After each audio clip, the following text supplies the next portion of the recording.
Hello guys, welcome back to my channel SRT tech in Telugu. ఈరోజు మనం వీడియోలో చూసుకున్నట్టయితే మీరు ఆల్రెడీ తమిళలో అయితే చూసుంటారు. మనకి మొన్న ఎప్పుడో లాంచ్ అయిన రియల్మీ GT7 Pro, అదే మన నవంబర్ 27న.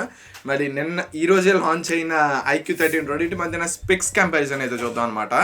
అండ్ ఫస్ట్ మొబైల్ తీసుకునేటప్పుడు ప్రతి ఒక్కరు చూసే స్పెసిఫికేషన్సే కాబట్టి ఆ స్పెసిఫికేషన్స్ని కంపేర్ చేసి చూద్దాం. ఏ మొబైల్ అయితే టాప్లో ఉందో మ్యాక్సిమం మీకు ఈ పాటికి ఆల్రెడీ తెలిసిపోయి ఉంటుంది ఏ మొబైల్ బాగుందో ఏ మొబైల్ బాగాలేదో. బట్ డీటెయిల్ స్పెక్స్ రివ్యూస్ అయితే చూద్దాం అనమాట. మనకి ఎందుకు కావాల్సిన వీడియోని అయితే స్టార్ట్ చేసేద్దాం. ఫస్ట్ ఆఫ్ ఆల్ ఒక మొబైల్ కొనేటప్పుడు మనం మెయిన్ చూసుకునేది ఏంటంటే ప్రైజింగ్. ఫస్ట్ ఆ బడ్జెట్ చూసుకొని ఆ బడ్జెట్లో ఉండే మొబైల్ అయితే మనం చూస్తాం కదా. సో అలాంటి ప్రైజింగ్ మనకి ఎంత ప్రీషియస్ మనందరూ తెలిసిందే కదా. సో ఆ ప్రైస్ కంపారిజన్ అయితే చూద్దాం అనమాట. ఫస్ట్ మనం చూసుకున్నట్టయితే రెండు మొబైల్స్ మనకి base variant 12GB RAM 256GB స్టోరేజ్తో వస్తున్నాయి. అలాగే 16GB RAM 512GB స్టోరేజ్తో అయితే దొరుకుతున్నాయి అనమాట, హై అండ్ వేరియంట్. మరి ఈ రెండింటిలో ప్రైస్ మనం చూసుకున్నట్టయితే రియల్మీ GT7 Pro వచ్చినప్పటికి base variant 12GB RAM 256GB ఏదైతే ఉందో అది మనకి 60,000 అయితే పెట్టారు. అండ్ మనకి 3,000 రూపీస్ ఆల్ బ్యాంక్ కార్డ్స్ అయితే ఇస్తున్నారు అనమాట. ప్రతి బ్యాంక్ కార్డ్ అయితే వర్త్ అవుద్ది. ఆ బ్యాంక్ కార్డ్ యూజ్ చేసి మీరు కనుక కొనుక్కున్నట్టయితే మీకు 57,000 అయితే ఆ మొబైల్ అయితే బేస్ వేరియంట్ మనకైతే దొరుకుద్ది. అండ్ హై అండ్ వేరియంట్ వచ్చినప్పుడు మనకి 66,000 అయితే పెట్టారు. 66,000లో మీకు 3,000 రూపీస్ మళ్ళీ బ్యాంక్ కార్డ్ డిస్కౌంట్తో మీకు అయితే 63,000 అయితే మీకు high and variant 16GB RAM అయితే దొరుకుతుంది అనమాట. అదే మనం ఐక్యూలో చూసుకున్నట్టయితే బేస్ వేరియంట్ సేమ్ ఉంది, 12GB RAM 256GB స్టోరేజ్. ఇది వచ్చినప్పుడు మనకి 55,000 అయితే పెట్టారు ఒరిజినల్ ప్రైజే. అండ్ ఎక్స్ట్రా వీళ్ళైతే 3,000 రూపీస్ మళ్ళీ బ్యాంక్ కార్డ్ డిస్కౌంట్ అయితే ఇస్తున్నారు. ఇది వచ్చినప్పటికి ICICI అండ్ HDFC. ఇవి వచ్చినప్పటికి క్రెడిట్ కార్డు డెబిట్ కార్డు ఇంకా క్లారిటీకి అయితే చెప్పలేదు. బట్ ICICI అండ్ HDFC అందరి దగ్గర ఉంటాయి కాబట్టి కన్సిడర్ అయితే చేయవచ్చు. సో 52,000 అయితే తీసుకొని వస్తున్నారనమాట. లేదు మీరు ఎక్స్చేంజ్ చేసుకోవాలనుకుంటే కనుక ఎక్స్ట్రా 3,000 రూపీస్ మీ మొబైల్కి ఎక్స్ట్రా కడతారు కదా, అది ఇంక్లూడింగ్ అయితే తీసుకొని వస్తున్నారు. ఏదర్ మీకు bank card or extra exchange offer. అదే మీ దగ్గర ఐక్యూ కానీ వివో కానీ మొబైల్ ఉంటే కనుక ఇంకా ఎక్స్ట్రా ఇంకో 2,000 రూపీస్ అయితే తగ్గిస్తున్నారు అనమాట. ఐక్యూ వివో ఉన్న వాళ్ళకి అయితే 5,000 రూపీస్ ఎక్స్ట్రా అయితే కడతారు. లేదు నార్మల్ మొబైల్ ఉన్న వాళ్ళకి అయితే 3,000 రూపీస్ కడతారు. ఏదర్ అది ఆర్ లేదంటే ఈ మొబైల్స్ అయితే మీరు అయితే చూస్ చేసుకోవచ్చు అనమాట ఎక్స్చేంజ్లో. అప్పుడు చూసుకున్నట్టయితే బేస్ వేరియంట్ మనకి 52,000 అయితే దొరుకుతుంది అనమాట. అదే హై అండ్ వేరియంట్ మనం చూసుకున్నట్టయితే వీళ్ళు ఒరిజినల్ ప్రైస్ 60,000 అయితే పెట్టారు. 60,000లో మనకి 3,000 రూపీస్ బ్యాంక్ కార్డ్ తీసుకొని వచ్చేసి 57,000 అయితే మనకి మొబైల్ అయితే తీసుకొస్తున్నారు అనమాట. అదే హై అండ్ వేరియంట్. రెండిట్లో మనం కంపేర్ చేసుకొని చూసుకున్నట్టయితే ఫస్ట్ బేస్ వేరియంట్ ఈ రియల్మీ బేస్ వేరియంట్ ఏదైతే ఉందో ఆ ప్రైస్కి మనకి IQ13 యొక్క హై అండ్ వేరియంట్ కూడా వచ్చేస్తుంది. సో ప్రైజెస్లో మనం చూసుకున్నట్టయితే 5,000 రూపీస్ హ్యూజ్ డిఫరెన్స్ అయితే తీసుకొని వచ్చారు. సో బెటర్ నన్ను అడిగితే మీ దగ్గర బడ్జెట్ లేదనుకుంటే కనుక IQ13 one of the best mobile. ఆ ప్రైస్ సెగ్మెంట్లో మీరైతే తీసుకోవడానికి అయితే ట్రై చేయొచ్చు ప్రైస్లో వచ్చినప్పుడు. సో ఐక్యూకి వచ్చినప్పుడు ఒక పాయింట్ అయితే ఇచ్చేస్తున్నాను అనమాట. అండ్ నెక్స్ట్ మనం చూసుకున్నట్టయితే 4 డిపార్ట్మెంట్స్ మెయిన్ ఏవైతే ఉంటాయో ఆ 4 డిపార్ట్మెంట్స్ యొక్క కంపారిజన్ అయితే చూద్దాం. ఫస్ట్ వచ్చినప్పటికి processor main heart of the mobile. రెండిట్లోనే మనకి 8 ఎలైట్ ప్రాసెసర్ అయితే దొరుకుతుంది. 3nm టెక్నాలజీతో బిల్డ్ అయిన ప్రాసెసర్సే. బట్ ఐక్యూలో మనకి Q2 చిప్ అయితే ఎక్స్ట్రా అయితే తీసుకొని వస్తారనమాట. ఇదివరకు మనకి Q1 దొరికేది, ఇప్పుడు Q2 చిప్ అయితే వాళ్ళు తీసుకొని వస్తున్నారు. అది ఫ్రేమ్ డ్రాప్స్ అవన్నీ కంట్రోల్ చేయడానికి అయితే వస్తుంది. మనకి రియల్మీలో కూడా సంథింగ్ ఏదో టెక్నాలజీ అయితే బిల్డ్ చేసామన్నారు ఫ్రేమ్ డ్రాప్స్ కంట్రోల్ చేయడానికి. సో రెండు మొబైల్స్లో మనకి 8 ఎలైట్ ప్రాసెసర్స్ వస్తున్నాయి కాబట్టి రెండు బెస్ట్ పర్ఫార్మెన్స్ ఇస్తున్నాయి. రెండింటికి 0 పాయింట్ అయితే మనం ఇవ్వచ్చు.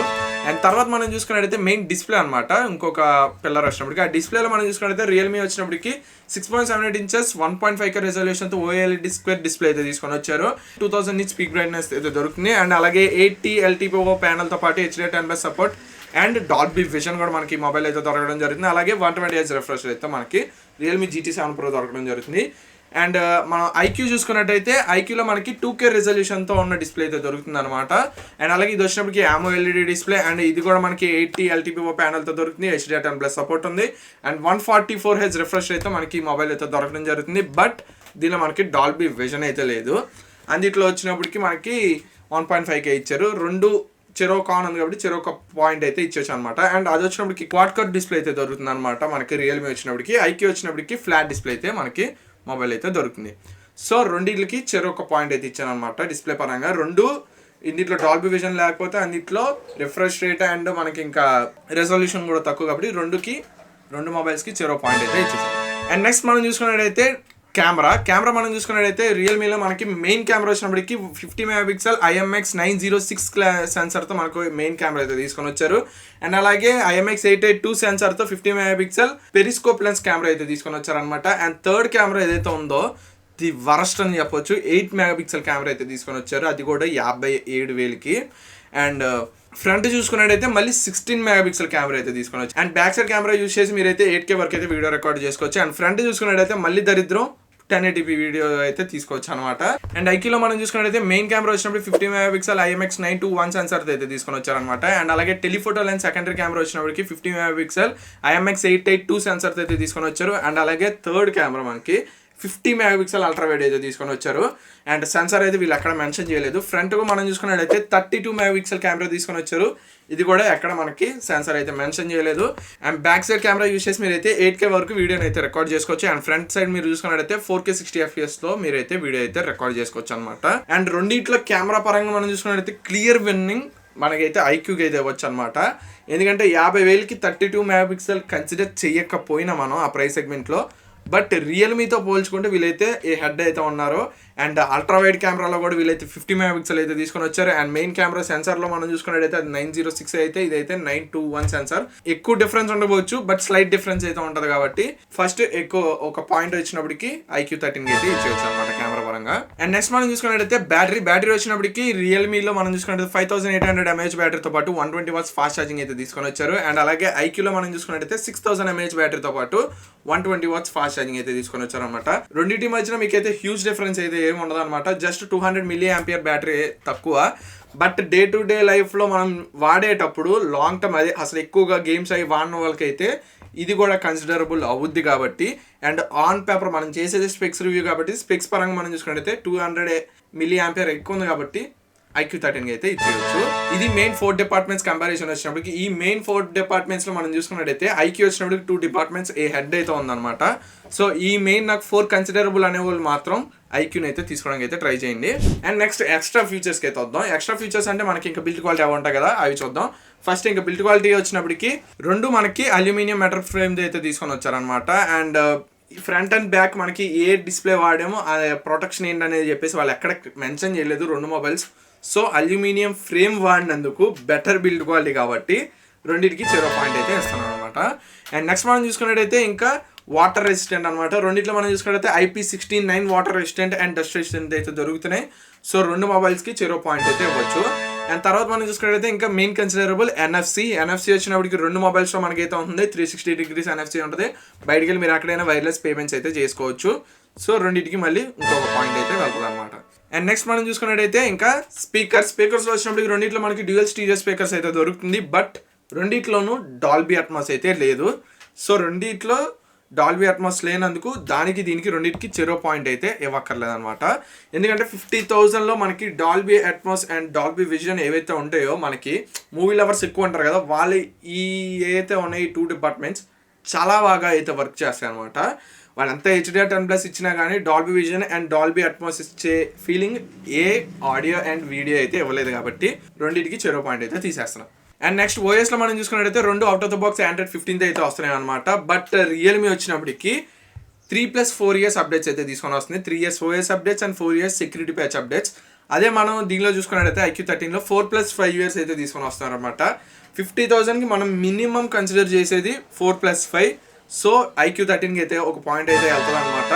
బట్ రియల్మీ వచ్చినప్పటికి ఇన్నిట్లో ఇంకొంచెం మారాలి. ఎందుకంటే వీళ్ళు పెట్టిందే 60,000 దాకా పెట్టేశారు కాబట్టి 3+4 అనేది అసలు నాట్ కన్సిడరబుల్ అని అయితే చెప్పొచ్చు.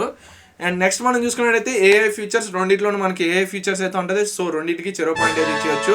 అండ్ ఐక్యూలో మీరు చూసుకున్నట్టయితే సామ్సంగ్లో ఏదైతే ఉంటుందో సర్కిల్ ఫ్యూచర్, నేను ఇప్పుడు ప్రజెంట్ సామ్సంగ్ A35 అయితే యూజ్ చేస్తున్నా.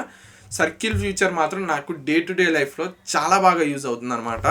టెక్స్ట్ కాపీ చేసుకోవడానికి నుంచి నాకు ఫోటో ఫైన్ చేసుకోవడానికి దాకా A to Z నాకైతే సర్కిల్ ఫీచర్స్ చాలా బాగా పనిచేస్తుంది. సో ఐక్యూలో మనకి AI ఫీచర్స్ కూడా బాగున్నాయి. అండ్ రియల్మీలో కూడా మనకి ఇంకా ఇమేజ్ రెజల్యూషన్ ఇంప్లిమెంట్ చేయడం ఇలాంటివి ఉన్నాయి. అండ్ ఫ్యూచర్లో కూడా వీళ్ళు సర్కిల్ టు సర్చ్ తీసుకొని వస్తామంటున్నారు కాబట్టి రెండింటికి 0 పాయింట్ అయితే ఇవ్వచ్చు. అండ్ నెక్స్ట్ మనం చూసుకున్నట్లయితే సర్వీసెస్ మెయిన్ థింగ్. రెండు మనం ఎక్కడ చూసినా కానీ ఐక్యూ వచ్చినప్పటికి వివో సర్వీస్ సెంటర్లు ఉంటాయి. అండ్ రియల్మీ వచ్చినప్పటికి ఒప్పో అండ్ రియల్మీ సెంటర్స్ ఉంటాయి కాబట్టి రెండు సర్వీస్ సెంటర్స్ పరంగా మనం 0 పాయింట్ అయితే ఇచ్చేసుకోవచ్చు. టోటల్ మనం అన్ని పాయింట్స్ ఇచ్చేసిన తర్వాత మనం చూసుకున్నట్లయితే రియల్మీకి వచ్చినప్పటికి 12 పాయింట్స్కి 7 అయితే వచ్చినాయి. అండ్ ఐక్యూ వచ్చినప్పటికి 12 పాయింట్స్కి 11 అయితే వచ్చింది. అండ్ రెండింటి యొక్క స్పెక్స్ వీడియో కూడా నేను ఆల్రెడీ ఒక దగ్గర 1 month అవుద్ది రెండింటికి చేసి. ఆ వీడియో ఒకసారి చూడండి, మీకు ఇంకా క్లారిటీ అయితే తెలుస్తుంది ఏ మొబైల్ తీసుకోవాలి ఏ మొబైల్ తీసుకోకూడదని. బట్ ఆ వీడియోలో చెప్పింది ఏంటంటే ప్రైస్ బట్టి చెప్దామని. ప్రైస్ పరంగా చూసుకున్నా, స్పెసిఫికేషన్స్ పరంగా చూసుకున్నా కానీ iQOO13 is the best mobile అని అయితే చెప్తాను అనమాట. రియల్మీ GT7 Proని అందుకనే ఇప్పుడు అప్పుడే తీసుకోకుండా ఆగండి అని అయితే చెప్పాను.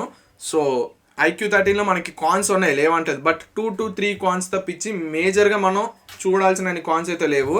బట్ మనకి రియల్మీలో చూసుకున్నట్టయితే చాలా కాన్స్ అయితే ఉన్నాయి ఆ ప్రైస్ సెగ్మెంట్లో. So better to skip Realme GT7 Pro and go to iQOO13 అని అయితే చెప్తాను అనమాట. ఇది ఫ్రెండ్స్ వీడియో వచ్చినప్పుడు ఒకవేళ ఈ వీడియో కనుక నచ్చినట్టయితే ప్లీజ్ మన ఛానల్ అయితే సబ్స్క్రైబ్ చేసుకుని మీ అభిప్రాయం కామెంట్ సెక్షన్లో అయితే తెలియజేయండి. And this is Sriram signing off. Thank you, bye, జై హింద్.